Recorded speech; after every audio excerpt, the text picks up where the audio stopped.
छत्रपती शिवाजी महाराज की जय। भवानी जय शिवाजी आणि जय श्रीराम। जय जय श्रीराम। लवकरच आपल्याला अयोध्येला जायचं, सगळ्यांना घेऊन जाणार।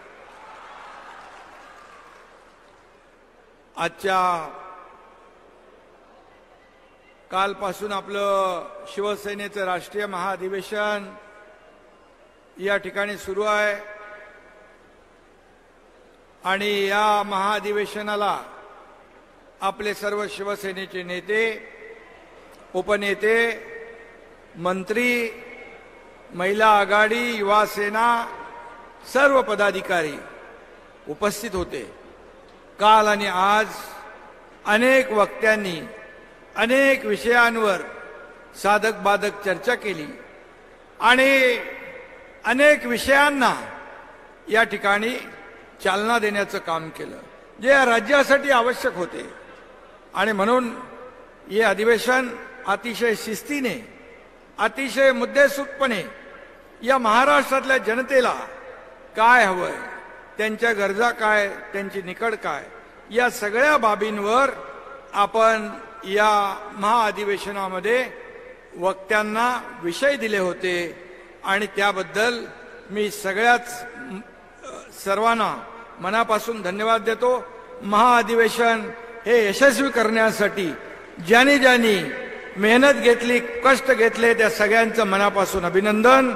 या महाअधिवेशनामध्ये अगदी शेवटच्या टोकापर्यंत सर्व कार्यकर्ते या सभागृहामध्ये हाऊसफुल बसलेले आहेत, त्यांचंही मी मनापासून स्वागत करतो। आणि शिवसेनेच्या पाठीशी तिचा सदैव आशीर्वाद करवीर वासिनी आई अंबाबाई, आणि या ठिकाणी अंबाबाईच्या चरणी साष्टांग दंडवत घालतो। काल जाऊन आपण अनेक लोकांनी दर्शनही घेतलं आणि छत्रपती शिवरायांच्या पदस्पर्शाने पावन झालेल्या या भूमीलाही वंदन करतो। छत्रपती शाहू महाराजांच्या अलौकिक कार्यास देखील मी विनम्र अभिवादन करतो। पराक्रमी तारा राणी यांना देखील मी मानाचा मुजरा करतो आणि आपल्या सगळ्यांना पुन्हा एकदा मी खूप खूप शुभेच्छा देतो। खरं म्हणजे या करवीर भूमीत हे आपलं महाअधिवेशन होत आहे। काल मी एक पत्रकारांचा कार्यक्रम होता, प्रेस क्लबचा, तिथं गेलो होतो। अनेक लोकांनी मला सांगितलं संपूर्ण कोल्हापूर या महाअधिवेशनामुळे एक भगवं वातावरण, एक भगवं वादळ या कोल्हापूरमध्ये आलेलं आहे। आणि खरं म्हणजे या करवीर नगरीत शिवसैनिकांचं एक शक्तिपीठ अवतरलंय असं म्हटलं तरी वावगं ठरणार नाही। आदरणीय हिंदुहृदय सम्राट बाळासाहेब देखील प्रत्येक शुभ कामाची, मग निवडणुका असतील, आणखी काय असेल, या करवीर नगरी या अंबाबाईचं दर्शन घेऊनच कामाला सुरुवात करत होते। आणि आपण देखील बाळासाहेबांचे विचार घेऊन आपण पुढे जातोय, त्यांची भूमिका घेऊन आपण पुढे जातोय आणि आपण देखील त्याचं पालन केलं। आणि आज कोल्हापूरमध्ये आपल्या या महाअधिवेशनाची आपण काल सुरुवात केली, आता एक सांगता होती आहे। आणि म्हणून कोल्हापूर आणि हिंदुहृदय सम्राट बाळासाहेबांचं एक अतूट नातं आहे। आणि म्हणून आज शिवसेना आपल्या सगळ्यांच्या सदिच्छा आणि शुभेच्छांमुळे आपण पुन्हा ताकदीने उभी करतोय, ताकदीने उभी राहिलेली या ठिकाणी दिसतीये। मगाशी म्हटल्याप्रमाणे कोल्हापूर भगवमय झालंय, शिवसैनिकांमध्ये उत्साह देखील तळपतोय आणि खऱ्या अर्थाने आज एक समाधान देखील आहे की आपला शिवसेना पक्ष आज पुढे जातोय, मोठा होतोय। हा कार्यकर्त्यांचा पक्ष आहे आणि शिवसेना आणि धनुष्यबाण आज आपल्याकडे आहे।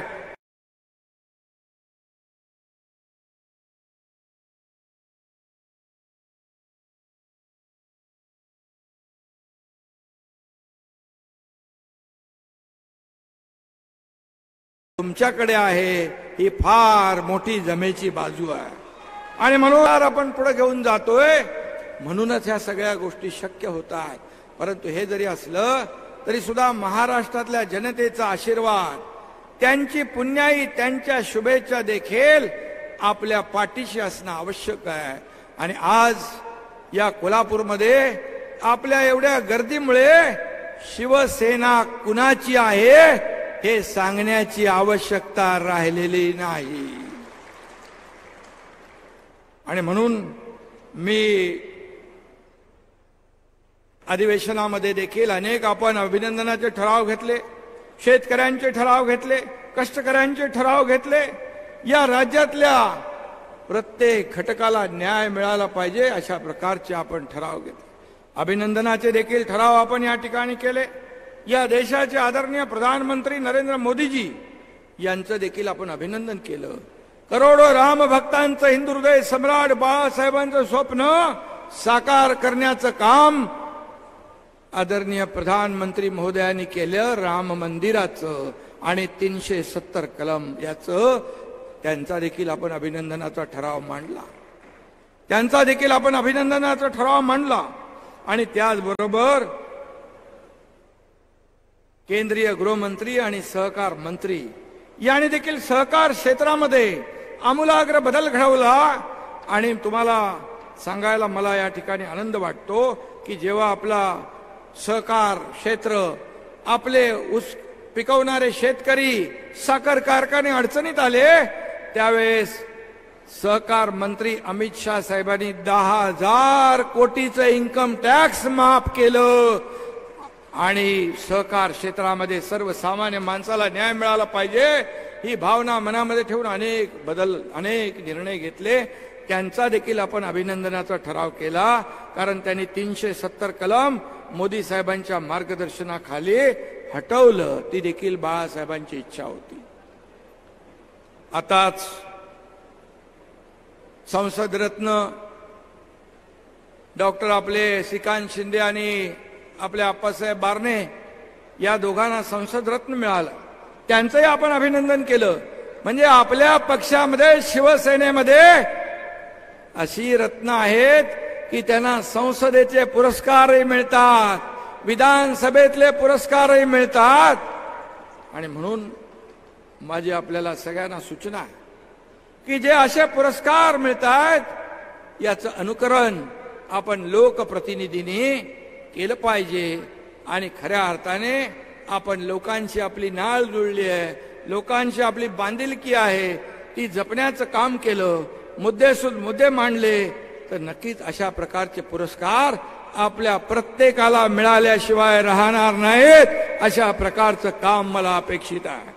आणि म्हणून आज आपण पाहतोय, जर बाळासाहेब असते, मगाशी कोणीतरी म्हणालं, बाळासाहेब असते तर राम मंदिर होताना 370 कलम हटताना त्यांनी पाहिलं असतं तर या देशाचे प्रधानमंत्री मोदी साहेबांचं त्यांनी अगदी मुक्त कंठाने भरभरून स्वागत केलं असतं, त्यांचं अभिनंदन केलं असतं. परंतु जे वारसा सांगतात एक शब्दही उच्चारण्याची हिम्मत त्यांनी दाखवली नाही. बाळासाहेबांचे विचार आणि वारसा आणि हिंदुत्व सांगण्याची तुमच्याकडे नैतिकता नाही, तुम्हाला अधिकार नाही. आणि म्हणून आज अनेक लोक इथं आलो तरी प्रवेश होत आहेत, नागपूरच्या अधिवेशनात गेलो तरी प्रवेश होत आहेत.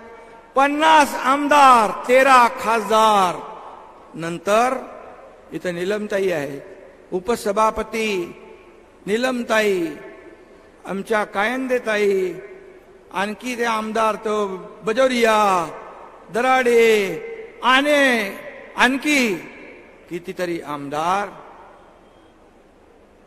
शिवसेनेमध्ये येत आहे.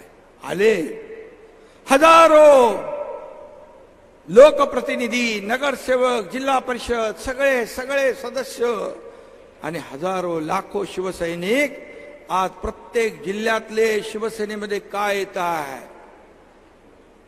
कोणी गेला तो जोपर्यंत आहे तोपर्यंत चांगला, गेला की तो गद्दार, गेला की तो कचरा. एक दिवस हेच कार्य करते आणि महाराष्ट्र तुम्हाला कचऱ्यात जमा केल्याशिवाय राहणार नाही. हम दो हमारे दो, अशी परिस्थिती तुम्ही आत्मपरीक्षण करणार की नाही? हे सगळे का जात आहेत? कारण आम्ही शिवसेनेची, बाळासाहेबांची भूमिका घेऊन पुढे चाललो. बाळासाहेबांचे विचार आम्ही घेऊन पुढे चाललोय. आज सर्वसामान्य माणसाला मोठं करण्याचं काम बाळासाहेबांनी केलंय. इकडे मंत्री बसलेत, खासदार बसलेत, आमदार बसलेत, नेते बसलेत, आणि मी देखील मुख्यमंत्री म्हणून तुमच्या समोर उभा आहे. हे शिवसेनेचेच आशीर्वाद, बाळासाहेबांचेच आशीर्वाद, हे कदापि मला विसरता येणार नाही. हे शिवसेनेमध्येच घडू शकतं. आणि म्हणून तुम्ही सर्वसामान्य माणूस जेव्हा या राज्याचा मुख्यमंत्री होतो तेव्हा त्याला सर्वसामान्य माणसाची कदर, सर्वसामान्य माणसाच्या वेदना, सर्वसामान्य माणसाचे कष्ट त्याला माहीत असतात. आणि म्हणून आज आत्मपरीक्षण, आत्मचिंतन कुणी केलं पाहिजे हे आपण समजायला पाहिजे, पाहायला पाहिजे आणि त्यावर उपाय करायला पाहिजे. हे मला आपल्याला सांगण्याची आवश्यकता नाही. मी एवढंच सांगतो की आज या महाराष्ट्रामध्ये मी जिथं जिथं जातो तिथं तिथं हजारो लोक रस्त्याच्या दुतर्फा का थांबतात? काय त्यांना वेळ जात नाही म्हणून? अगदी उशिरापर्यंत मी गणपतीत मुंबईत फिरलो, पुण्यात फिरलो, नाशिकमध्ये फिरलो. रात्री मुंबईमध्ये 3-3, 3:30, 4-4 वाजेपर्यंत का लोक थांबतात? जर आम्ही चुकीचं पाऊल उचललं असतं तर ते लोक थांबले असते. मुंबईमध्ये मी एक तुम्हाला किस्सा सांगतो. असे अनेक किस्से आहेत, अनेक घटना आहेत, अनेक प्रसंग आहेत. मी जाताना एका गणपतीच्या दर्शनाला एका गॅलरीमध्ये खाली एक वृद्ध महिला बसली होती, हातामध्ये ती काठी होती. मी पाहिलं, मी गणपतीचं दर्शन घेऊन आलो. वाजले होते 2:45 रात्रीचे. मी परत आलो तर मला वाटलं आता ते वृद्ध महिला गेल्या असतील. माझ्या आईसारख्या वयाच्या होत्या. पाहिलं तर तिथेच बसल्या होत्या. त्यांच्यावर एक दुसरी मुलगी होती. मी विचारलं, एवढा वेळ तुम्ही इथं जागत बसलात? त्या म्हणाल्या, मला मुख्यमंत्री एकनाथ शिंदेला बघायचं होतं. हे प्रेम आहे, ही आपुलकी आहे. हे पैसे देऊन विकत घेता येत नाही, हे पैसे देऊन मिळवता येत नाही. हे प्रेम कामातून, वागण्यातून आणि कार्यातूनच मिळत असतं. आणि म्हणून आज अनेक लोक सोबत येत आहे. अनेक पक्ष वाढवतोय, पक्ष पुढे जातोय. बाळासाहेबांचे विचार घेऊन आपण पुढे जातोय. बाळासाहेबांची भूमिका काय? मगाशी संजय उपाध्यायांनी सांगितलं, शिवसेनेचं हिंदुत्व सर्व व्यापक आहे. शिवसेना ही सर्वव्यापी आहे. आणि जेव्हा हिंदुत्व जेव्हा म्हणत होता, आता हिंदू हृदय सम्राट बाळासाहेब ठाकरे म्हणायला देखील तुमची जीभ का कचरते? आणि म्हणता आम्ही हिंदुत्व सोडलं नाही. मग 2019ला ज्या बाळासाहेबांनी सांगितलं होतं काँग्रेसला लांब ठेवा, काँग्रेस माझ्या पक्षाची काँग्रेस होईल तेव्हा माझं दुकान बंद करेल, त्याला तुम्ही जवळ नाही केलं. डोक्यावर घेतलं, खांद्यावर बसवलं, त्याच्या मांडीला मांडी लावून बसला. तेव्हा हिंदुत्व सोडलं. कुठे गेलं होतं हिंदुत्व? जेव्हा सावरकरांचा भर सभागृहामध्ये अपमान होत होता तेव्हा कुठे तुमचं हिंदुत्व गेलं होतं? कुठे गेलं होतं? आणि म्हणून आम्ही ही का भूमिका घेतली? अनेक लोकांनी त्याच्यावर सांगितलं, अनेक वक्त्यांनी त्याच्यावर सांगितलं, आपले विचार प्रकट केले की शिवसेना वाचवण्यासाठी, शिवसेनेची काँग्रेस आणि शिवसैनिकांचं खच्चीकरण होत असताना शिवसेना धनुष्यबाण नामशेष होऊ नये म्हणून शिवसेना वाचवण्यासाठी आम्ही हे धाडस केलं. असं धाडस देशात नाही जगामध्ये कधी पुन्हा मला वाटत नाही होईल. आणि माझ्या सोबत 50 आमदार खांद्याला खांदा लावून उभे राहिले. काही मंत्री होते, मंत्री पाय उतार झाले. पुढे काय होणार माहित नाही, खड्ड्यात जाणार का काही होणार काही माहित नाही. परंतु शिवसेना आणि बाळासाहेबांचे विचार संपुष्टात येऊ लागल्यामुळे कधी कोणी पाहिले की सत्तेकडे माणूस जातो, सत्तेच्या बाहेर जात नाही. आम्ही तर सत्तेत होतो. सत्तेतून पाय उतार होण्याचा निर्णय आम्ही घेतला. अतिशय कठीण निर्णय होता, कडवट निर्णय होता. आम्हाला निर्णय घेताना देखील छातीवर दगड ठेवावा लागला. कारण बाळासाहेबांच्या विचाराचे शिवसैनिक आम्ही होतो. बाळासाहेबांच्या विचारांचे शिवसैनिक होतो. पण बाळासाहेबांचे विचार मरू लागले, शिवसैनिकांचं खच्चीकरण होऊ लागलं. त्यावेळेस मग शिवसेना वाचवण्यासाठी आम्हाला पक्षामध्येच राहून पक्ष नेतृत्व जेव्हा एखादा चुकीचा निर्णय घेतो त्या वेळेस मात्र पक्षामध्ये आपल्या विचारांची भूमिका, बाळासाहेबांची भूमिका मांडण्यासाठी, पुढे नेण्यासाठी आम्ही हे पाऊल टाकलं.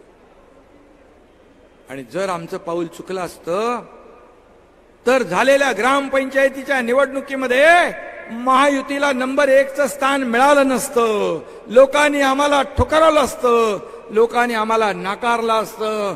तुमचा नंबर कुठं गेला तोही माहित नाही, कुठून मागून पहिला का वरून खालचा शेवटचा हे माहित नाही. लोकांनी ठरवलेलं आहे. आणि जर आमचं पाऊल चुकलं असतं तर तुम्ही देखील एवढ्या मोठ्या संख्येने इथे आला नसता, तुम्ही देखील पाठ फिरवली असती. पण 1.5 वर्षामध्ये सरकारने जे निर्णय घेतले ते निर्णय आपल्या समोर आहेत. ते निर्णय आपल्या समोर आहेत. एकही मी सुरुवातीला मी आणि देवेंद्रजी दोघच होतो. दोघांनी शपथ घेतली. शपथ घेतल्यावर कॅबिनेट घेण्याचा एक नियम असतो. त्या कॅबिनेटमध्ये देखील निर्णय वाचा. शेतकऱ्यांसाठीच पहिला निर्णय आम्ही घेतला, कष्टकऱ्यांसाठीच आम्ही पहिला निर्णय घेतला. आणि सिंचनाचे प्रकल्प जे दुष्काळी भागामध्ये पाणी मिळालं पाहिजे तो निर्णय आम्ही घेतला. त्यानंतर अनेक निर्णय घेतले, त्या बाबतीमध्ये मी पुढे बोलेन. परंतु एकही निर्णय वैयक्तिक राजकीय लाभार्थ्याला मिळेल, राज्यकर्त्याला मिळेल असा कुठलाही निर्णय आम्ही घेतला नाही. हे मी छाती टोकपणे सांगतो. आणि आमच्यावर आरोप आरोप आरोप, प्रत्येक वेळी आरोप. आरोप करण्याचा अधिकार तुम्हाला आहे. तुम्ही 50 खोके हे सगळे लोक, हे सगळे बसलेले आहेत. निलमताई इकडे भाऊ आहेत, गजा भाऊ आहेत, सर्व सिनियर लोक आहेत, मंत्री आहेत, सर्व नेते आहेत. शिवसेना सोडून इतर पक्षातले लोक येत आहेत, इतर संघटना येते आहे, वारकरी येत आहेत, आध्यात्मिक लोक येत आहेत, सगळे लोक येत आहेत. काय येत आहेत मी त्यांची नावं घेत नाही. परंतु या समाजामध्ये ज्यांना लोक पायाला हात लावून नमस्कार करतात अशी अनेक व्यक्तिमत्व आहे. त्यांची मी नावं घेणार नाही. पण त्यांनी देखील आपल्या निर्णयाचं स्वागत केलं. चांगला निर्णय महाराष्ट्रासाठी घेतला म्हणून त्यांचे मला फोन यायचे आणि तेही देखील मला बळ, ऊर्जा आणि प्रेरणा मिळत गेली. त्याला निर्णय घ्यायला देखील धाडस लागतं. आम्हाला मी पहिलंच सांगितलं, जेव्हा वर्तमानपत्रामध्ये असं जेव्हा शिवसेना आपल्याला मिळाली तेव्हा काही लोकांच्या पायाखालची वाळू सरकली, छातीत धडकी भरली. आता काय होणार? आपली प्रॉपर्टी, आपली संपत्ती जाईल का? मी लगेच सांगितलं, तुमची संपत्ती शिवसेना म्हणजे तुमची संपत्ती मला नको. तुमची संपत्ती बाळासाहेबांच्या विचाराच्या शिवसेनेला नको. बाळासाहेबांचे विचार हीच आमची संपत्ती आहे, हेच आमचं ऐश्वर्य आहे.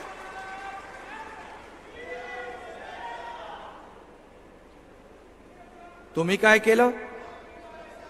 तुम्ही काय केलं? तुम्हाला कोणीतरी मध्ये म्हणालं यांना तर खोके पुरत नाही, यांना कंटेनर लागतात, आणि त्याचा साक्षीदार सगळ्यात जास्त मी असू शकतो. काय गुलाबराव, केसरकरांना नाही माहित आहे, तानाजीरावांना नाही माहित आहे, सगळ्यांना माहित आहे. आणि म्हणून उदय सामंत इकडे आहे. परंतु आज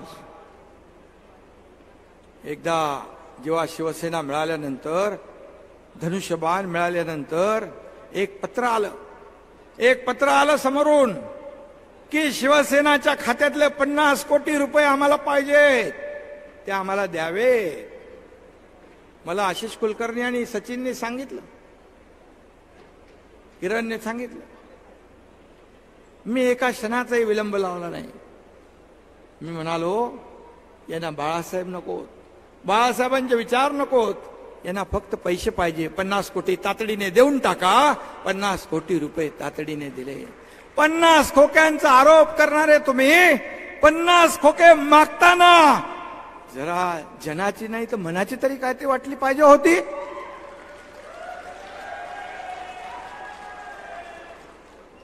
कसले आरोप करतायत रोज?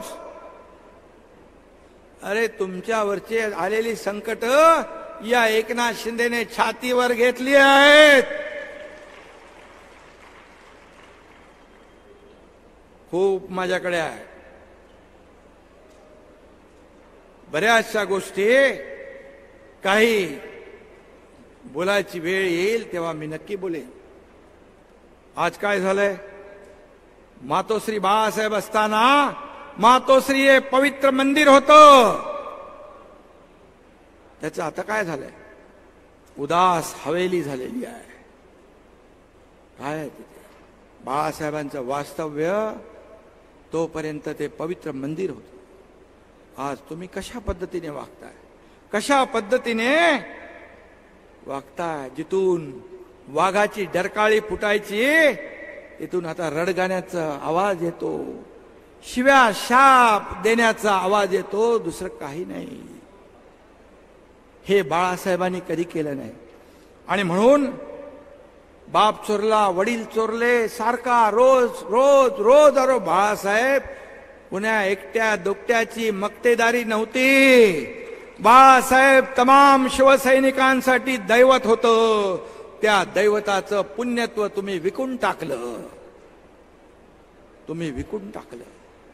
तुम्ही सत्तेच्या मोहापायी खुर्चीसाठी बाळासाहेबांचे विचार सोडले, बाळासाहेबांचे आचार सोडले, त्यांची भूमिका सोडली. मला माहित होतं. मगाशी केसरकर म्हणाले ते सत्य आहे. मला माहित होतं यांना मोह झालाय, यांना स्वार्थ भावना जागृत झाली आहे. माझ्या आमदारांना मी लोकांना हातापाया दादा बाबा का सांगून त्या हॉटेलमध्ये थांबून ठेवलं. भाऊ गजब भाऊ बोले हे नवीन कार्यक्रम जो चाललाय हा चुकीचा आहे, हा आपल्याला परवडणारा नाही. कोण कधी खड्ड्यात घालेल ते माहित नाही. तरी सुद्धा मी सांगितलं ठीक आहे, आपण संयम ठेवूया, संयम ठेवूया. एका पक्ष प्रमुखाला या सत्तेचा मोह आतापासून नव्हता, 2004 पासून होता. सुप्त इच्छा होती. अर्जुन खोतकर आता मला खुणवतायत. अर्जुन खोतकर साक्षीदार आहेत, आणखी काही लोक साक्षीदार आहेत. अरे आम्हाला सांगितलं असतं. मी म्हणालो जेव्हा मला म्हणाले की शरद पवार साहेबांनी सांगितलं की तुम्हाला मुख्यमंत्री व्हावं लागेल, मी म्हणालो, ते घाबरले होते. अगदी रडवेला चेहरा होता. एकनाथ शिंदेची रिॲक्शन काय पाहत होते. मी क्षणभर मनात विचार केला, आता ह्यांच्या मनामध्ये मोह आलेला आहे, सत्याची खुर्ची यांना पाहिजे. मी क्षणात म्हणालो मग ठीक आहे, तुम्ही पुढे व्हा, नाही मला कुठे व्हायचं होतं. आता ते जाऊ द्या, तुम्ही पुढे व्हा, आम्ही तुमच्या मागे आहोत. हे मला सांगितलं सगळ्यांनी. ज्यांनी जे पाठवले होते त्यांनीही सांगितलं, आणि ज्यांना सांगितलं होतं तुम्ही नाव सुचवा त्यांनीही सांगितलं. लपतात का गोष्टी या? तरी सुद्धा मी ठीक आहे बाबा, आपल्या प्रमुखाला एक स्वार्थ भावना, मोह, मायाचं जाळ यांच्या आजूबाजूला आहे. जाऊ दे. एकनाथ शिंदे कधी पदाला लापापलेला नव्हता. मला काही नकोय, मला प्रेम पाहिजे, प्रेम, मला काही नकोय. मी त्यांना सांगितलं, तुम्ही मला हे सांगितलं असतं तर मी तसा माहोल तयार केला असता. परंतु तरी सुद्धा मला कुठं व्हायचं. हा त्यांचा डायलॉग एकदम फिट होता. एक सांगतो तुम्हाला, ते जसे दिसतात तसे नाही. इनोसेंट चेहरा, इनोसेंट चेहऱ्याच्या मागे अनेक चेहरे आहेत. एक गाणं आहे, एक काय तो, एक चेहरे के पीछे, एक चेहरे पे कई चेहरे लगा लेते हैं लोग, असा विषय आहे तो.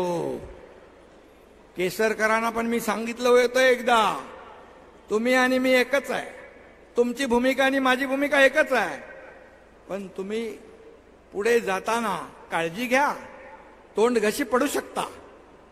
ते मला म्हणाले, बरोबर बोलला होता तुम्ही, कारण मी जास्ती ओळखतो. आणि म्हणून तुम्ही ज्या शिवसेना भाजपा युती बरोबर लढलात, या जनतेने शिवसेना भाजपा युती म्हणून तुम्हाला मतदान केलं, त्यांच्या बरोबर सरकार स्थापन करायला पाहिजे होतं.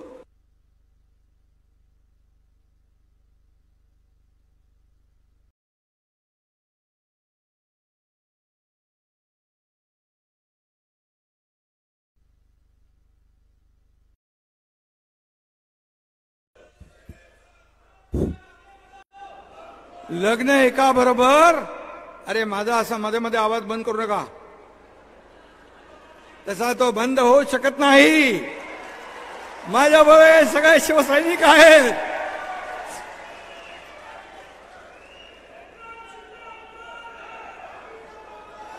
असं नको, आपल्या बरोबर ते लोक, ते सोडून बरेच लोक आहेत. तर आणि त्यावेळी, अरे मी मध्येच गडबड झाली, मी का म्हणत होतो, केसरकर 2019ला तुम्ही लग्न एका बरोबर केलं, संसार दुसऱ्या बरोबर, हनीमून तिसऱ्या बरोबर. हे संसदीय शब्द आहेत, बरोबर आहे ना गजाभाऊ? नीलमताई सांगू शकतील. मी असंसदीय शब्द कधीच बोलत नाही.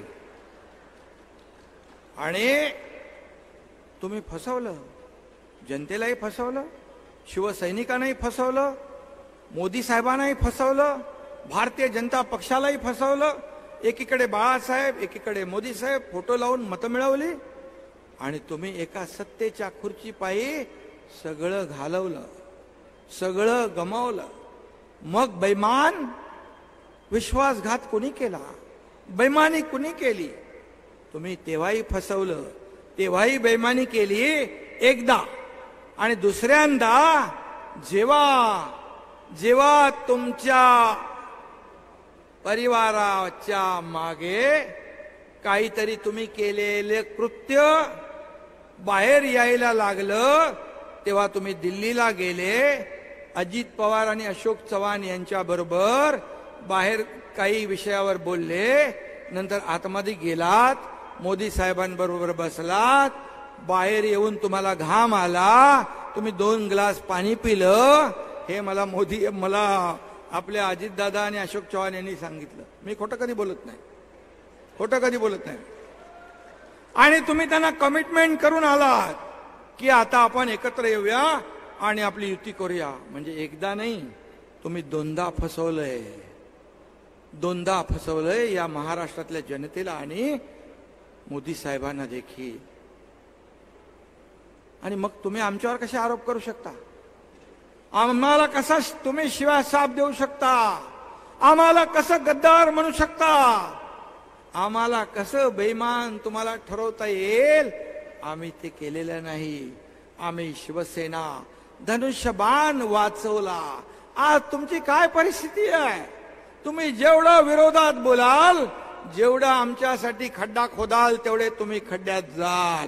आज दिसतंय तुमच्या सभा, त्याही पाहतोय, हे इलेक्ट्रॉनिक चॅनल देखील दाखवतंय. तुम्ही देखील बाबांनो, जी वस्तुस्थिती आहे ती दाखवत जा. आमचं अधिवेशन पण दाखवा. शेवटच्या खुर्चीपर्यंत सगळ्या खुर्च्या भरलेल्या आहेत.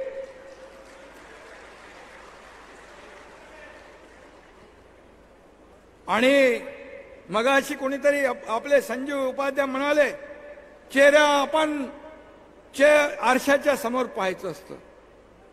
तर खरं म्हणजे वारसा सांगणाऱ्यांनी स्वतः पहिला आरसा पाहावा.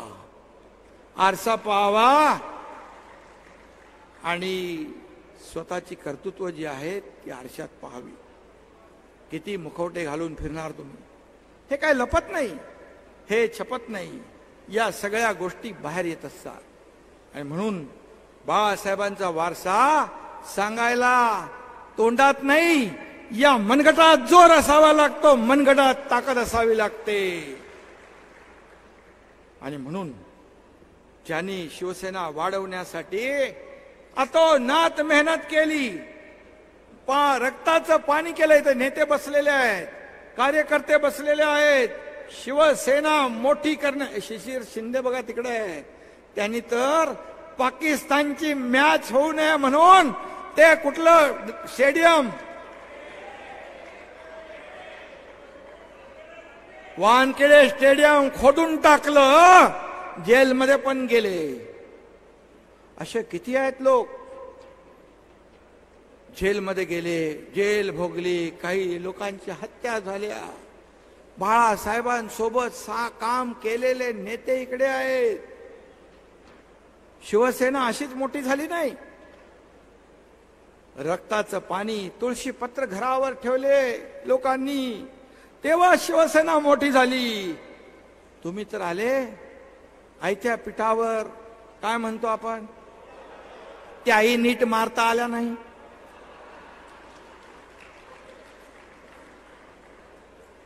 आणि म्हणून मी सांगेन, असा कुठला पक्षाचा प्रमुख असतो की आपल्याच नेत्याचा पान उतारा करायचा, कारस्थान करायचं.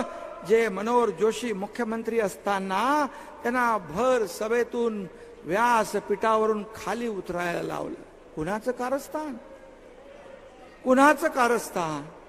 त्यांचं घर जाळायला माणसं पाठवली, ही कुणाचं कारस्थान?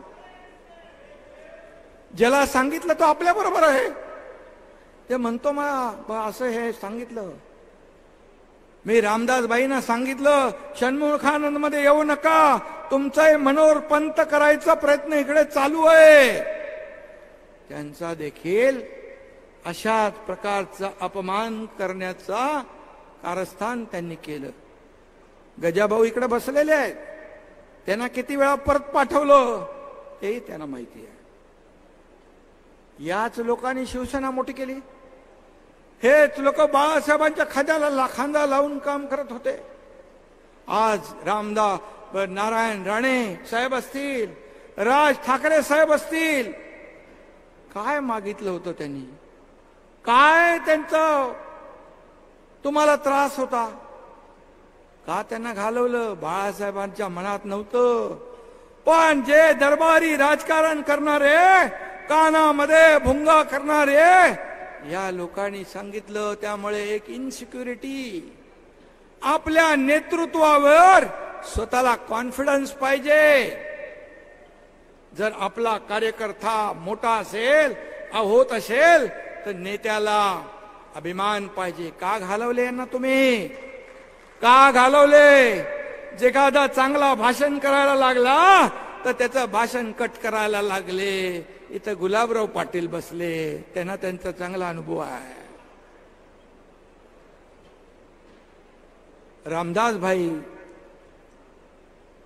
अनेक नाव आहे.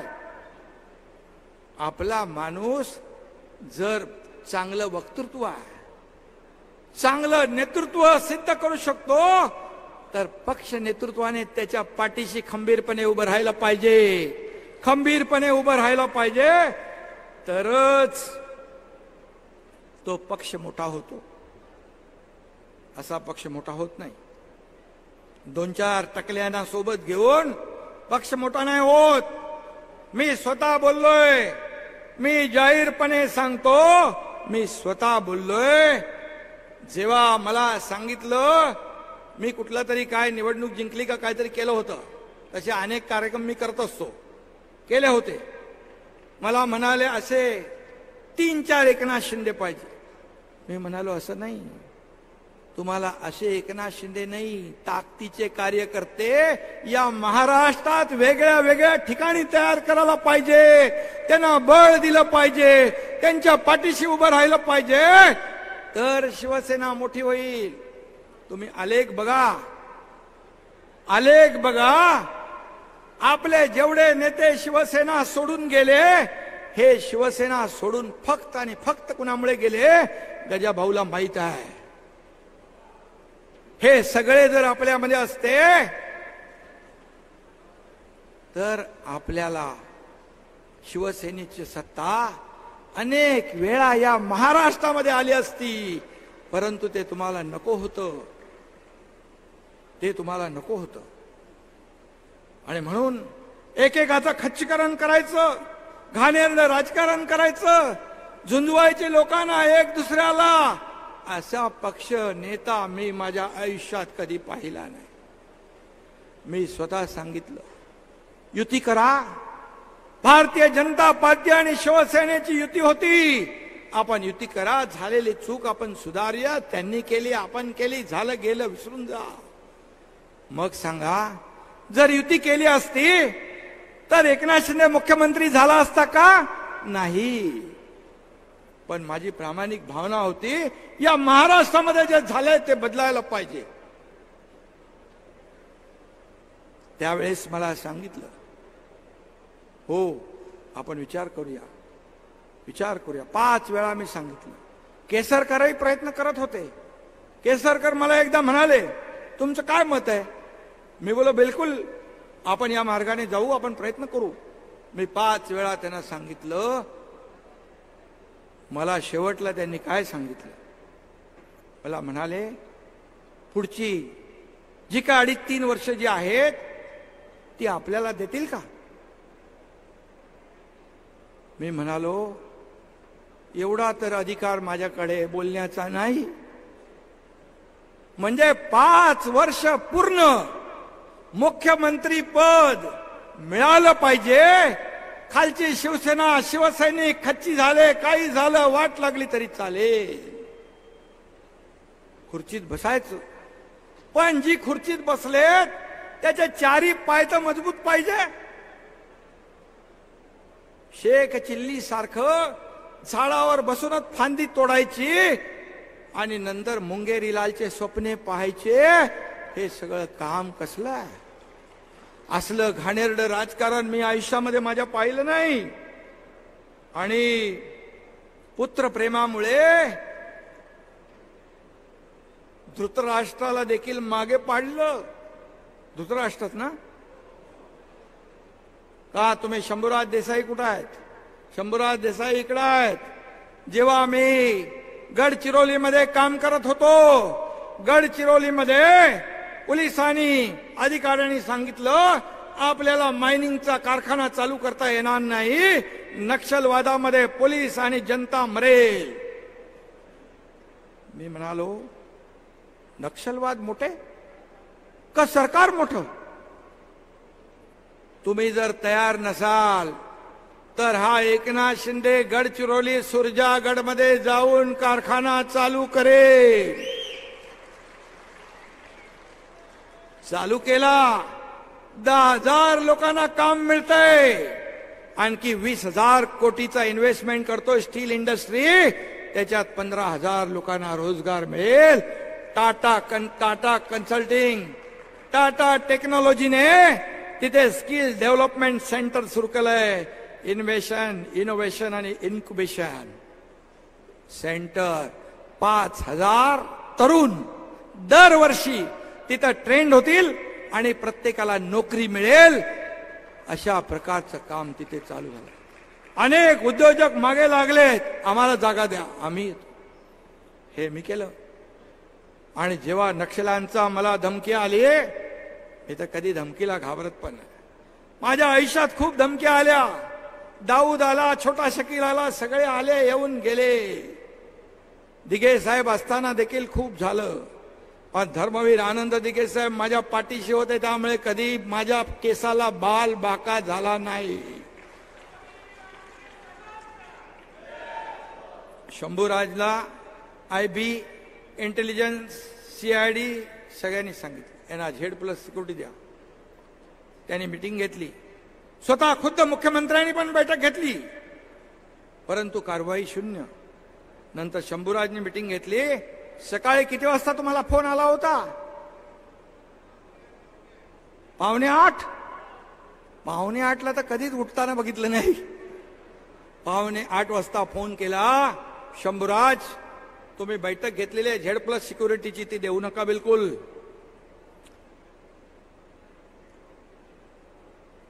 मला यांनी फोन केला, तुमची नको मला. ते म्हणाले विदाऊट अप्रुव्हल मी कागदावर काही घेत नाही, पण तुम्हाला Z+ पाठवतो. मी बोलो तुमची Z+ तुमच्याकडे राहू द्या, माझ्याकडे जे पोलीस आहेत ते पण घेऊन जा. एकनाथ शिंदे हा डरपोक नाही, हा निधड्या छातीचा बाळासाहेबांचा, दिघे साहेबांचा चेला आहे. काय तुमच्या मनामध्ये होतं की नक्षलाने एकनाथ शिंदेची हत्या करावी, त्याचा खून करावा, काट्याने काटा निघावा, असं होतं का? अशी शंका मी सांगतो. कारण मी तुमचा अडसर नव्हतो. तुम्ही मला अडथळा का समजत होते? कुणासाठी, कशासाठी? मला तुम्ही सांगितलं असतं, मी अगदी भोळा बावडा मन मोकळेपणाचा माणूस आहे. मला तुम्ही सांगितलं असतं हे असं करायचं आहे, याला पुढे करायचं आहे, याला पुढे न्यायचं आहे, तर मी अगदी मन मोकळेपणाने सगळं सोडलं असतं. मी कधीही कुठलाही पद, कुठली सत्ता, कुठलंही मंत्रीपद, मुख्यमंत्रीपद माझ्या आयुष्यामध्ये कधी मागितलं नाही. मी मागितलं नाही. छल कपट समोरून करायचे. अनेक वेळा मला वर्षावरून खाली मी आल्यानंतर बैठक चालू आहे, बैठक चालू आहे, 7-8 वेळा असं झालं. मी पण स्वाभिमानी आहे. अर्धा तास थांबायचो, नंतर मी जायचो, नंतर मी माहिती घ्यायचो कुणाची बैठक. ते 2-3 लोक बसलेत गप्पा मारत, मोबाईलमध्ये खेळत. ही बैठक म्हणजे तुम्ही जाणीवपूर्वक माझा छळ करत होता.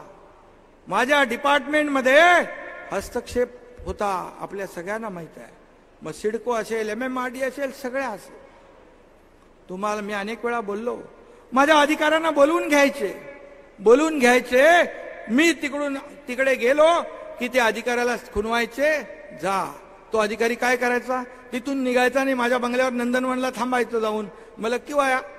बोले मुझे बोला मंत्री जी आए हैं, अभी आप जाओ, बाद में बुलाएंगे. कशाला? अरे मी 2-3 वेळा 4 वेळा बघितल्यानंतर स्वतः सांगितलं, तुम्हाला काय पाहिजे ते मला सांगा. एकनाथ शिंदेला अजून तुम्ही ओळखलं नाही का एवढे वर्ष? तुम्हाला जे पाहिजे ते देईन. मी देणारा आहे, घेणारा नाही. कशासाठी अशा प्रकारची घाणेरडी? आणि त्या काळामध्ये माझ्या घरावर आंदोलन करणार, हल्ला करणार म्हणून बैठक झाली. बैठकीमध्ये इथे बसलेले काही लोक असू शकतात. कोण जाणार पुढं? कोण जाणार? आणि माझ्याकडे येणं काय हेरा गावण्याचं काम नाही. माझ्याकडे मधमाशांचं पोळ आहे. मधमाशांचं पोळ कार्यकर्त्यांचा मोळ आहे. ही मधमाशी कुणाला कुठं चावेल ते कळणारही नाही. त्याला हिंमत लागते. आलेले मी तेव्हा बोललो होतो, आलेले पायाने जाताना अँब्युलन्स मध्ये गेल्याशिवाय राहणार नाहीत. असे माझे कार्यकर्ते आहेत. जाऊ द्या. काल मी श्रीकांतचं भाषण समोरून ऐकलं तेव्हा मला कळलं की एक बाप म्हणून, माझ्या आईवडिलांचा मुलगा म्हणून, एक नवरा म्हणून मी अपयशी ठरलो. ही खंत आतापर्यंत मला वाटत नव्हती, कारण मला काल श्रीकांतनी माझे डोळे उघडले. कारण त्याला जे आलेले अनुभव, तो शाळेत कुठे जातो, तिथून तो मेडिकलमध्ये कधी गेला, MBBS कधी झाला. एकदा मी तो बोलायला पाहिजे होतं त्यांनी, एकदा मी गेलो होतो त्याच्या DY पाटील मध्ये. MBBS झाला, MS पहिलं वर्ष पूर्ण केलं. नंतर त्याला निवडून येण्यासाठी कल्याण डोंबिवली मतदारसंघामध्ये सुशिक्षित तरुण चेहरा पाहिजे म्हणून त्याला उभा केला. त्याच्यानंतर त्यांनी फायनल इयर MS त्यांनी त्याच्यानंतर केला. खासदार अगोदर झाला, नंतर ऑर्थोपेडिक सर्जन शेवटचं वर्ष त्यांनी पूर्ण केलं. खरं आहे, त्याला कोणीतरी विचारलं, तुझ्या वडिलांच्या बरोबर, परिवाराच्या बरोबर इतक्या वर्षामधले काही आठवणी सांग. काय सांगणार तो आठवणी? काय सांगणार? कारण मी जेव्हा जायचो तेव्हा माझे आई वडील, मुलगा हे सगळे झोपलेले असायचे. ते सकाळी शाळेत जायचो तेव्हा मी झोपलेला असायचो. पिता पुत्राची, माझ्या वडिलांची, आईची भेट 15-15 दिवस, एक महिना होत नव्हती. आणि त्यांनी कालच्या भाषणामुळे तो बोलून गेला, तो वस्तुस्थिती बोलून गेला, त्याच्या मनातलं बोलून गेला. आतापर्यंत कधी त्यांनी मला सांगितलं नव्हतं, परंतु त्यांनी देखील तुम्हाला एक परिवार समजला असेल म्हणून त्या परिवाराच्या समोर त्यांनी खंत व्यक्त केली. पण माझ्या बापाचा मला अभिमान आहे असंही म्हणाला तो, त्याचाही मला अभिमान आहे.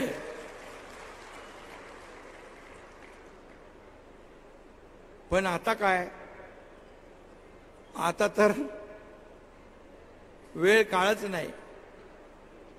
आज 24 तास कधी संपतात हेच कळत नाही. तुम्ही सगळे साक्षीदार आहात. आता अख्खं महाराष्ट्र, अख्खी शिवसेना, आपले बांधव भगिनी, सगळाच माझा परिवार आहे. त्यामुळे महाराष्ट्र आपला परिवार आहे. माझं कुटुंब, माझा परिवार इतक्यापुरतं मर्यादित आपण नाही. मला कळतं की आज जी आपुलकी, जे प्रेम जनतेमध्ये मला पाहायला मिळतं, त्यामुळे मी किती थकलेला असलो तेव्हा लोक जेव्हा मला मिळतात, पुन्हा मी चार्ज होऊन जातो, पुन्हा मला ऊर्जा मिळते, टॉनिक मिळते. म्हणून मला लोक विचारतात, तुमच्या कामाचं रहस्य काय? माझ्या कामाचं रहस्य गर्दी, हेच माझं टॉनिक आहे. माझे कार्यकर्ते हेच माझं टॉनिक आहे. सगळ्यांना या गर्दीमध्ये इच्छा असून देखील भेटता येत नाही, परंतु मी भेटण्याचा प्रयत्न करत असतो. पोलिसांनाही मी सांगतो, अरे परिवार आहे माझा, तुम्ही सांभाळून घ्या. ते त्यांच्या सुरक्षेचं काम करत असतात. हे कवचकुंडल आहे, याच्यातून मला काही धोका होणार नाही. आणि मारने वाले से बचाने वाला बडा होता है. त्यामुळे मी कुठल्याही संकटाला कधी घाबरत नाही, कधी घाबरलो नाही, कधी घाबरणार नाही. ये बाळासाहेब आनंद दिघे साहेबाचा चेला हा एकनाथ शिंदे आहे. आयुष्यामध्ये माझ्या खूप प्रसंग आले, पण मी कधी डगमगलो नाही. दुःखाचेही आले. तुमच्यासारखे कार्यकर्ते, दिघे साहेब सगळे माझ्या पाठीशी उभे राहिले, आणि म्हणून मी आज तुमच्या समोर उभा राहून बोलू शकतो. नाही तर हा एकनाथ शिंदे देखील आयुष्यामध्ये एका टप्प्यात कोलमडला होता. पण दिघे साहेब म्हणाले, माझ्या घरी दिघे साहेब 5 ते 6 वेळा आले. त्यांच्या डोळ्यात मी पहिल्यांदा त्यावेळेस अश्रू पाहिले. मला म्हणाले, आता एकनाथ, या शिवसैनिकांसाठी, या जनतेसाठी, या लोकांसाठी तुला जगायचं आहे. त्या दिवसापासून मी कामाला लागलो, मागे वळून पाहिलं नाही, मागे वळून पाहिलं नाही. काय केलं नाही आपण? घरात दारावर तुळशी पत्र ठेवलं. काय दिलं आम्ही परिवाराला? एक त्या MBBS MS डॉक्टरचं एक हॉस्पिटल त्याचा बाप उभा करू शकला नाही, याची खंत आणि दुःख माझ्या मनात अजूनही आहे. आणखी काय द्यायचं तुम्हाला? निवडणुका कुठल्या असू दे, ठाण्याची असू दे, ठाणा जिल्हा पहिला पूर्ण काँग्रेसमय होता. याच एकनाथ शिंदेने ठाणा जिल्हा शिवसेनामय केला.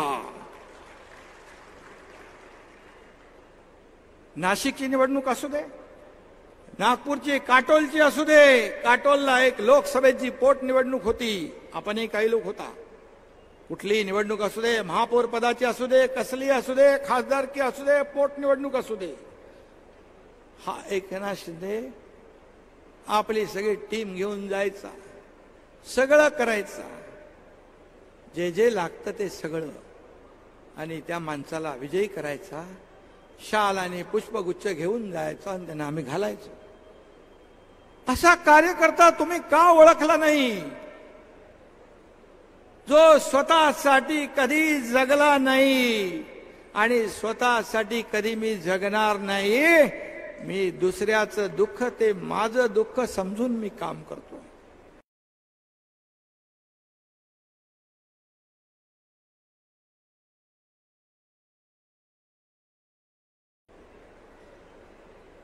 आणि म्हणून डबल सगळे माझे सहकारी इकडे बसले, तेही काम करतायत.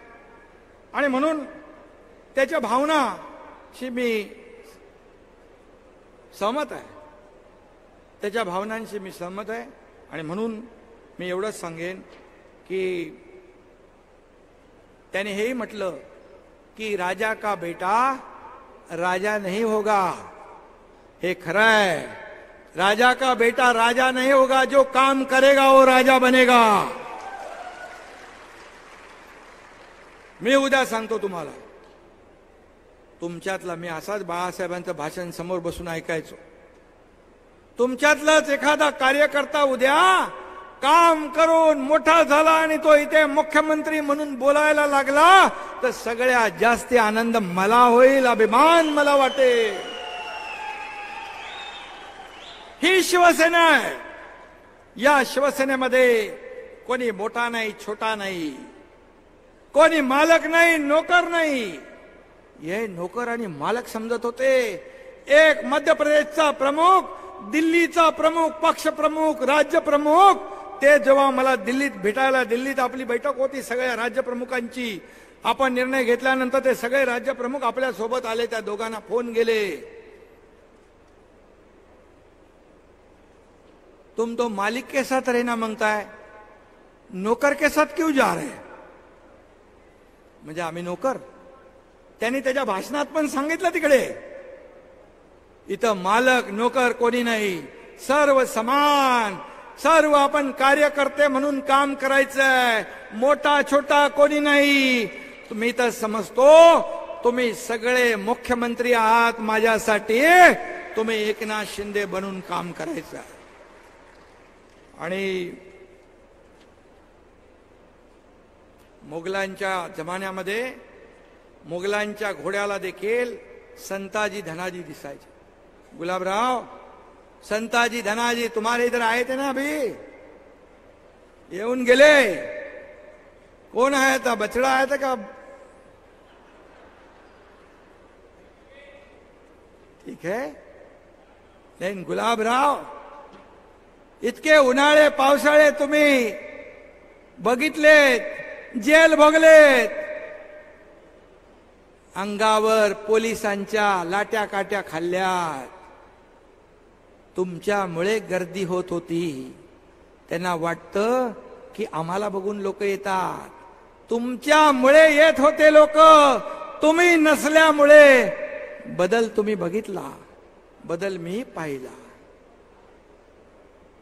आणि म्हणून एक शेतकऱ्याचा मुलगा, एक कष्टकऱ्याचा मुलगा, एक सर्वसामान्य घरातला मुलगा मुख्यमंत्री झाला, याचं दुःख त्यांना आहे,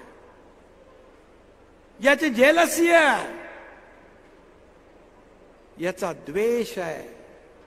बोलण्यातून ते जाणवतंय. का शेतकऱ्याच्या मुलाने मुख्यमंत्री होऊ नये? का धनदांडग्या आणि सोन्याचा चमचा घेऊन आलेल्याच लोकांनी मुख्यमंत्री व्हायला पाहिजे? हा काय करारनामा आहे? मी म्हणालो जो काम करेगा वही राजा बनेगा. तुम्हाला ते नको आहे. परिवारवाद या सगळ्या गोष्टींना आपण फाटा दिला पाहिजे. सगळं आज मी दावोसला गेलो, 3,73,000 कोटीची इन्व्हेस्टमेंट आणली, तरी दुःख. मी शेतावर गेलो हेलिकॉप्टरने, तरी हेलिकॉप्टरने शेतावर जातो आणि शेती करतो, मग काय चालत जाणार मी? अरे मी शेतकरी आहे. मी तिथं गेल्यावर मी आपोआप माझे पाय तिकडे वळतात. शेती आणि मातीशी माझी नाळ जुळलेली आहे, मी विसरू शकणार नाही. मग हेलिकॉप्टर मध्ये जाऊन शेती करणारा बरा का हेलिकॉप्टर मधून फोटो काढणारा बरा? ते सांगा मला. शेती करणारा बरा. आणि म्हणून मी कुठं ते मगाशी कोणी सांगितलं, कुठली वाडी ती? इरशाळवाडी. इरशाळवाडीला गेलो मी. दादा भुसे माझ्याबरोबर होते, गुलाबराव होते, आपलं नाही उदय सामंत होते. मला म्हणाले लवकर चला, आता आपलं काम झालंय इथून. मी म्हणालो हो जाऊया, आपण जाऊया. मला जायचं होतं वरती म्हणजे वर नाही, तिकडे इरशाळवाडीवर. एवढ्या लवकर नाही, तुमची सेवा करायची आहे, शिवसेना वाढवायची आहे, सगळं करायचं आहे. आणि मी एसपीच्या गाडीत बसलो, कलेक्टर आणि एसपी आम्ही तिघच गेलो डायरेक्ट इरशाळवाडी. तिथं गेलं तेही तुम्हाला दुःख. मुंबईतल्या गल्लीमध्ये, मुंबईतल्या रोडवर झाडू मारून पाणी मारताना बघितलं तरी तुम्हाला दुःख. मी काय केलं पाहिजे? दिल्लीमध्ये प्रधानमंत्र्यांना भेटायला गेलो तरी दुःख, तरी द्वेष. आणि म्हणून मग मी काय करावं? घरी बसावं तुमच्यासारखं? मी काम करणारा कार्यकर्ता आहे. मी लोकांना भेटणारा कार्यकर्ता आहे. लोकांमध्ये जाऊन त्यांच्या वेदना आणि व्यथा जाणून घेणारा मी मुख्यमंत्री आहे. मुख्यमंत्री म्हणजे माझ्या व्याख्येमध्ये सीएम म्हणजे चीफ मिनिस्टर नाही, सीएम म्हणजे कॉमन मॅन.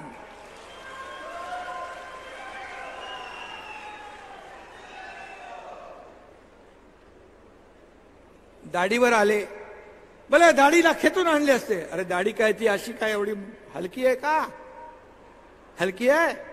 या दाढीने तर तुमची गर्वाची आणि अहंकाराची गाडी खड्ड्यात घातली ना. हलक्यामध्ये घेऊ नका.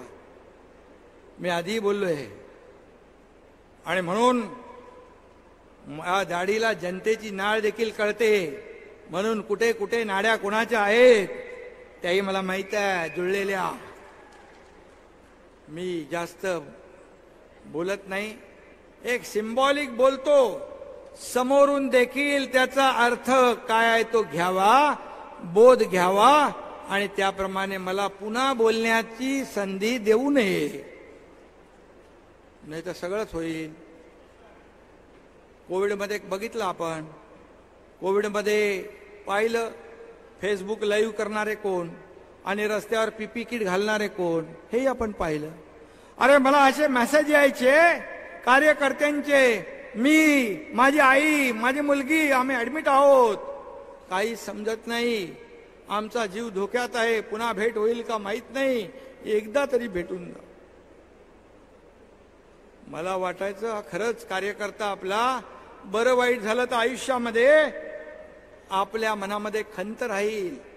मी जायचो, भेटायचो, त्यांना धीर द्यायचो, ती बरी व्हायची माणसं.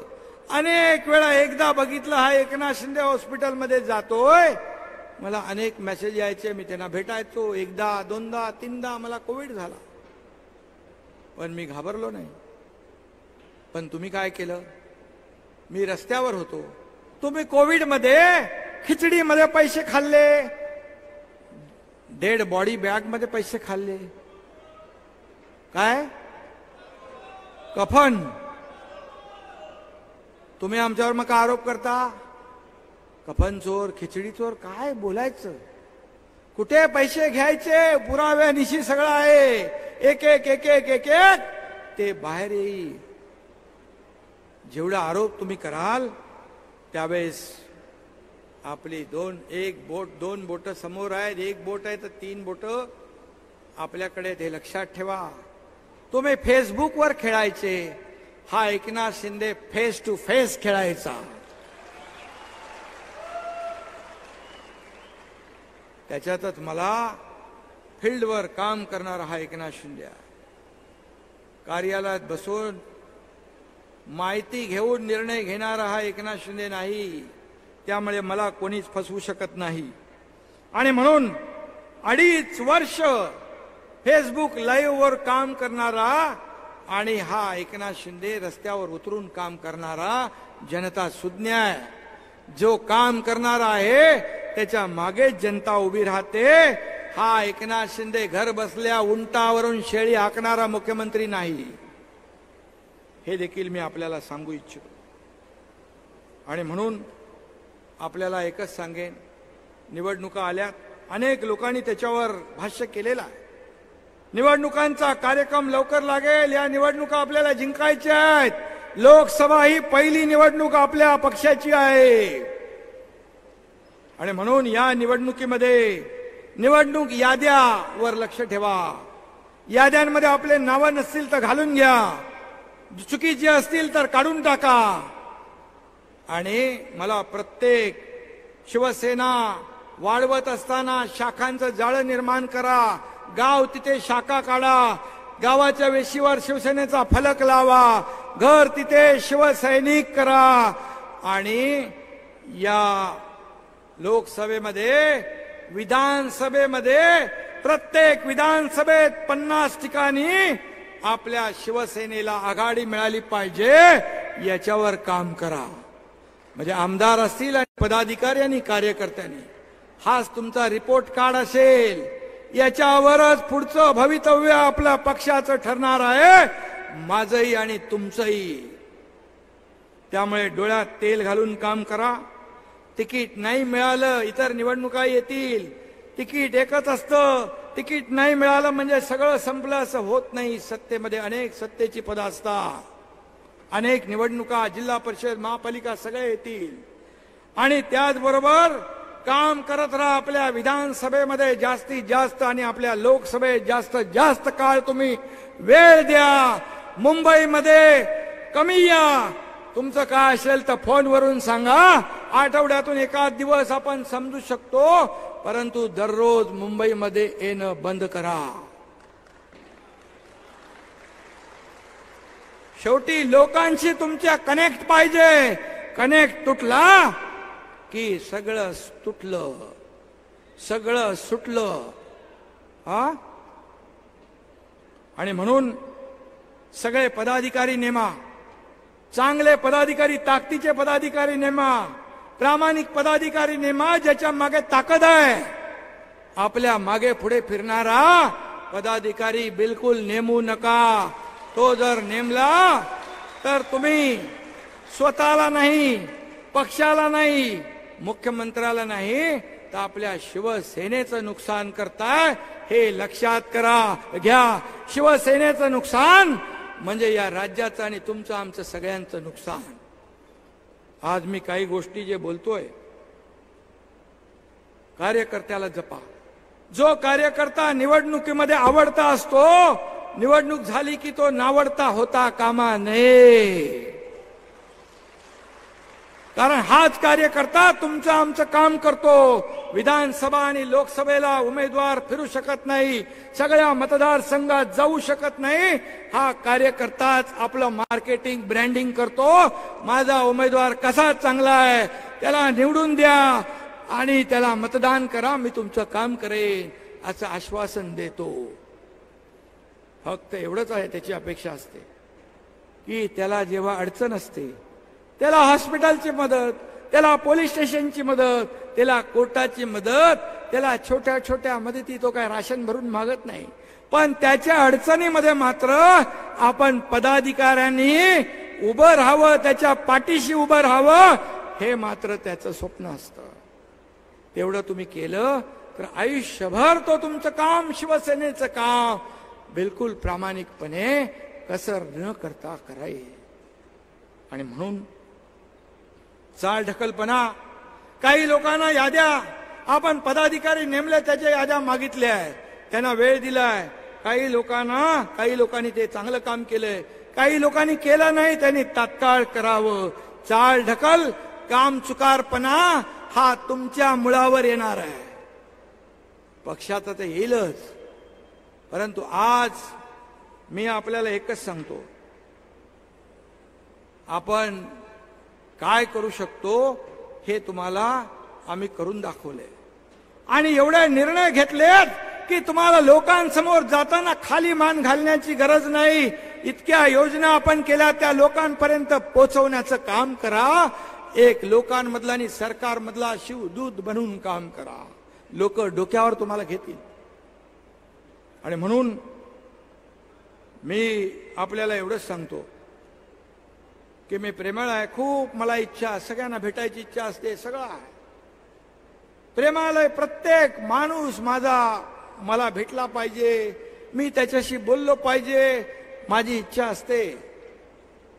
पण जेव्हा एखादा कार्यकर्ता, पदाधिकारी जेव्हा हलगर्जीपणा, पक्षाचं नुकसान जेव्हा करू शकतो किंवा करेल, मग त्याला मात्र एकनाथ शिंदे प्रेमळ आहे. पण एकनाथ शिंदेचं दुसरं रूप 1.5 वर्षापूर्वी तुम्ही पाहिलेलं आहे. काय करू शकतो हेही पाहिलंय. कोल्हापूरमध्ये म्हणतात काय, खटक्यावर बोट आणि जागेवर पलटी. इथं कुठं कोल्हापूरलाच सांगतात.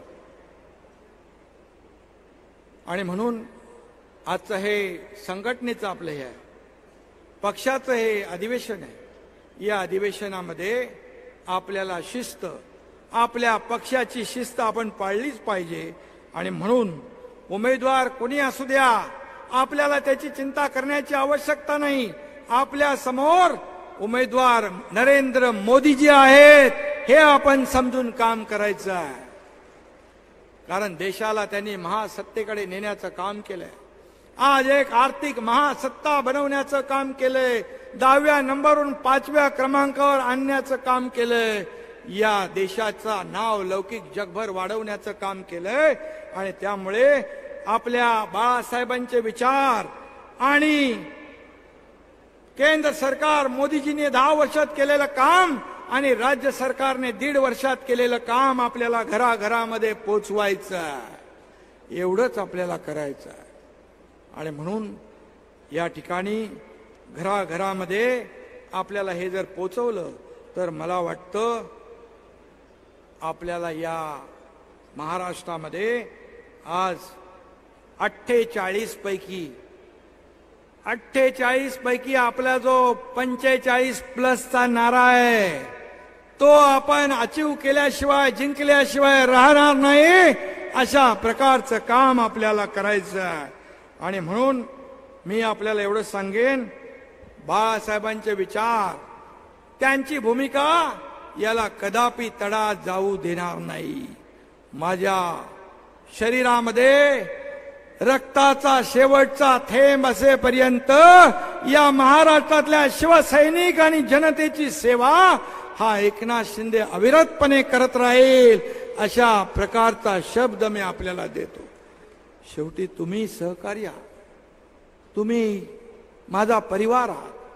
आणि म्हणून काही गोष्टी मला थोडे, आज आपलं महाअधिवेशन, यामध्ये काही गोष्टी ज्या मला शिस्तीच्या बोलाव्या लागतात, त्याप्रमाणे आपल्याला काम करायचं आहे. आणि म्हणून काम आपण केलं तर नक्की या महाराष्ट्रामध्ये एक सर्वसामान्य लोकांचं सरकार या राज्यातल्या माता भगिनींचं, शेतकऱ्यांचं, कष्टकऱ्यांचं, कामगारांचं, तरुणांचं आणि ज्येष्ठ पण इकडे बसलेत, वारकऱ्यांचं, धारकऱ्यांचं सरकार या ठिकाणी काम करतंय. आणि म्हणून पुन्हा एकदा आपल्याला येत्या लोकसभेमध्ये निवडणुकीत देशभरातून 400 पार, मोदीजींनी म्हटलंय देशभरात 400 पार, आणि आपलं नारा आहे महाराष्ट्रात 45 पार. आणि हा संकल्प जो आहे, हा संकल्प सिद्धीला नेण्यासाठी आजचं हे महाअधिवेशन फलद्रूप होईल, याच्यातून चांगली फलनिष्पत्ती होईल. आणि या राज्यामध्ये मगाशी कोणीतरी सांगितलं की या मुख्यमंत्री एकनाथ शिंदे, आपले देवेंद्र फडणवीस, अजित पवार, या आपण सगळे महायुती काम करतेय. महायुतीच्या कामाच्या जोरावर, या सर्वांगीण विकासाच्या जोरावर लोकांपर्यंत आपण गेलो तर 45 पार व्हायला काही वेळ लागणार नाही. आपल्याला फक्त ते पोचवायचं आहे. आणि म्हणून तुम्हाला मी पुन्हा एकदा सांगतो, आपण शिवसैनिक आणि मुख्यमंत्री हे जे नातं आहे, हे मुख्यमंत्री म्हणून मी कधी स्वतःला समजलो नाही, समजणार नाही. मी कालही कार्यकर्ता म्हणून काम करत होतो, आजही कार्यकर्ता म्हणून काम करतोय आणि उद्याही कार्यकर्ता म्हणून काम करणार. आणि आपला संकल्प सिद्धीस नेऊया. धन्यवाद. जय हिंद, जय महाराष्ट्र.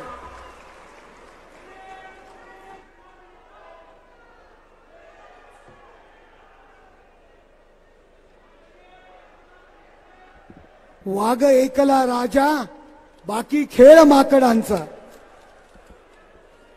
घडवून दाऊ आम्ही जे कधीच कुणाचं ना जमले, एकनाथ शिंदे साहेबांच्या नेतृत्वाखाली जमले सगळे हे मावळे.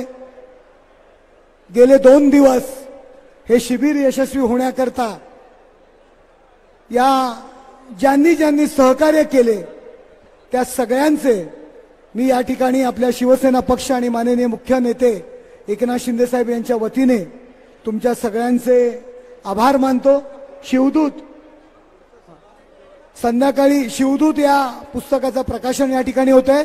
संध्याकाळी 5 वाजता गांधी मैदान या ठिकाणी जाहीर सभेचं आयोजन या ठिकाणी आपण केलेलं आहे. सर्व पदाधिकाऱ्यांनी आपल्या कार्यकर्त्यांसह त्या मैदानात जायचंय. या ठिकाणी जमलेल्या सर्व पदाधिकाऱ्यांतर्फे